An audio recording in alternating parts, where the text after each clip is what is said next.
7화 나의 후회스런 삶. 내가 태어나서 힘은 들었지만 가장 행복했던 시간은 회사에 입사하고 난 뒤였던 것 같다. 내가 어릴 때는 부모가 경제 때문에 자주 싸우는 것을 보아야만 했다. 아무 힘도 없던 나였기에 엄마가 일방적으로 맞는 모습을 울면서 볼 수밖에 없었다.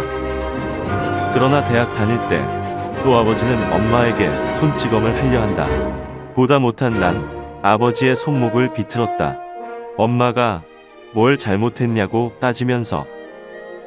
그뿐 아니다. 내가 국민학교 다닐 때 나한테 관심은 하나도 없었지. 왜? 먹고 살기에 급급하였으니.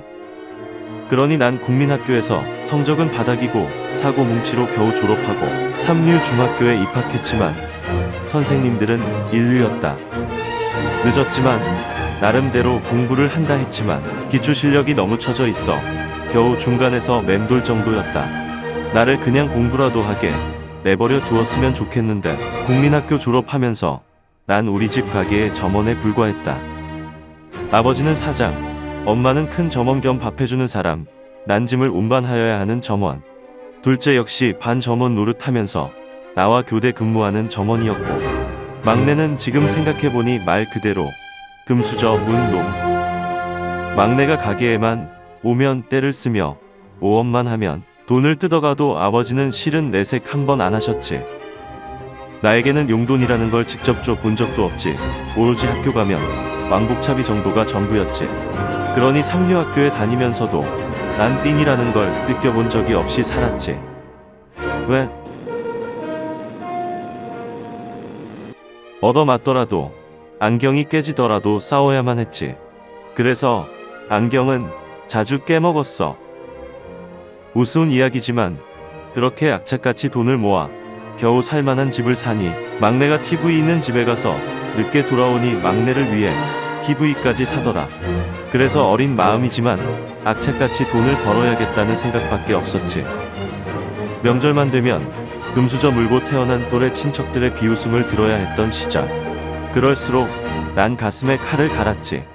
그러니 형제간의 오해는 거의 없었다고 봐야지. 특히 아버지는 날 과연 장남이라는 생각을 하였을까? 아니, 태어나지 말았어야 할 놈이 태어났다고 눈에 가시였겠지. 그래서 난 학교 졸업하자마자 군대도 지원해서 갔고 제대한 지 2달 만에 취업했고 5개월 만에 이직하면서 집을 떠났다. 그러나 나 자신이 어리석어 내가 월급 받으면 한 달 용돈, 차비, 담뱃값, 회고 모두 아버지한테 드렸지.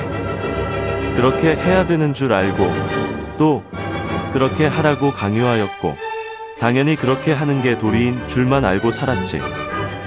회사 생활하면서 갈등도 많이 있었지만 나름 열심히 하면 그만큼 대가도 돌아왔고 먹는 것에 대해서는 회사 식당도 그랬고 한 달에 한 번씩 과회식도 해주고 하여 생활에 크게 불편을 느끼지 못하고 살았어.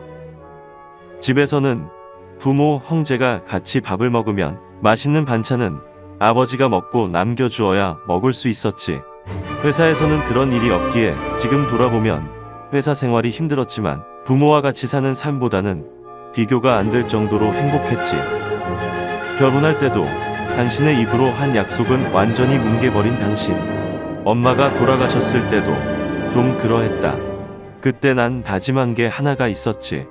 아이는 한 명만 낳아 정말 있는 정성 없는 정성 다 바치겠다고.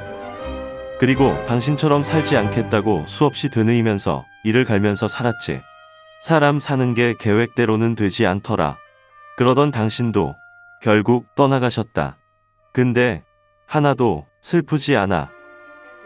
내 가족에게 이야기하고 싶지도 않아. 나 혼자 알고 가족은 모르는 채 살아가면 돼. 그에 따른 모든 인과는 내가 짊어지고 가면 돼. 다음 생이 있는지 없는지 난 몰라. 알고 싶지도 않고 알아도 내가 지은 죄가 있다면 죄값을 받으면 될 뿐이고. 정말 죽을 때는 후회 없이 살다가 죽고 싶었는데 결국 나도 나의 삶을 후회하며 눈을 감을 수밖에 없나 보다. 그래놓고 뭐 잘났다고 자식들에게 이렇게 살아라 저렇게 살아라 할 자격이 있나? 사랑하는 아내, 아들, 나라. 만약 내가 죽고 나면 너희들의 아빠라는 존재를 기억에서 싹 다 지워주길. 화장해서 가까운 바닷가에 뿌려만 주고 그 후는 아무것도 하지 말고 기억하지도 말고 생각하지도 말기를.